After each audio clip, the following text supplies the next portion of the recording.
బోనాల సందర్భంగా సికింద్రాబాద్ ఉజ్జయిని మహంకాళి దేవాలయంలో స్థానిక దేవాలయాలకు 268 చెక్కుల పంపిణీ కార్యక్రమం నిర్వహించారు. ఈ కార్యక్రమంలో మాజీ మంత్రి Talasani Srinivas Yadav, deputy mayor Srilatha, Sanath Nagar Congress in charge Kota Neelima పాల్గొన్నారు. తెలంగాణ బోనాలకు ప్రపంచవ్యాప్తంగా గుర్తింపు ఉందని తలసాని శ్రీనివాస్ యాదవ్ అన్నారు. రాజకీయాలకు అతీతంగా అందరూ కలిసిమెలిసి జరుపుకునేది బోనాల పండుగని ఆయన అన్నారు. భక్తులకు ఇబ్బందులు కలగకుండా దర్శనం చేసుకునే అవకాశాన్ని కల్పించాల్సిన బాధ్యత అందరిపై ఉందని తలసాని శ్రీనివాస్ యాదవ్ తెలిపారు.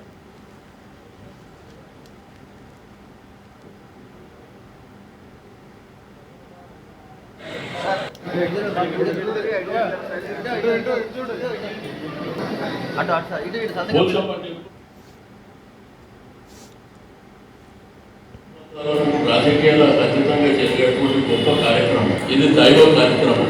ప్రజలందరూ కూడా అమ్మవారిని వేడుకునేటువంటి కార్యక్రమం, అమ్మవారు ఆశీర్వాదం కావాలని కోరుకునేటువంటి కార్యక్రమం.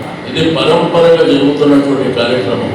ఆదివారం ఉదయం 3 గంటల నుంచి ప్రారంభమైనటువంటి బోనాలు మా చెల్లెళ్ళు, మా తల్లులు, మా అక్కలు ఎన్నో వేల బోనాలతో అమ్మవారిని సమర్పించుకోవడం, ఆ తర్వాత తొట్టెలో ఊరేగింపులు చేయడం, ఆ తర్వాత బలారపడ్ల ఊరేగింపులు చేయడం. నెక్స్ట్ డే మార్నింగ్ మరి ఇక్కడే మరి అమ్మవారు ఆ రోజు మరి సోమవారం నాడు రంగం కార్యక్రమంలో భవిష్యవాణి చెప్పేటువంటి కార్యక్రమం.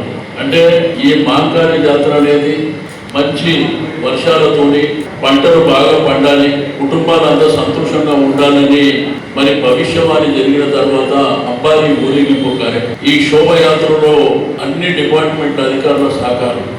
ఇది పరంపరగా కొనసాగుతున్నటువంటి ఈ కార్యక్రమాన్ని కూడా నేను మీ అందరికీ రిక్వెస్ట్ చేసేది ఒకటి, ఇచ్చినటువంటి చెక్కు, ప్రభుత్వం ఇచ్చినటువంటి డబ్బు వృధా చేయకుండా మీరు మీ దేవాలయంలో పెయింటింగ్ ఉన్నదా లేదా, ఫ్లోరింగ్ ఉన్నదా లేదా, రెండోది అక్కడ లైటింగ్ చేస్తున్నామా లేదా, ఫ్లవర్ డెకరేషన్ చేస్తున్నామా లేదా, ఆ కార్యక్రమాన్ని నిర్వహించాలని చెప్పి నేను ఈ సందర్భంగా తెలియజేస్తాను.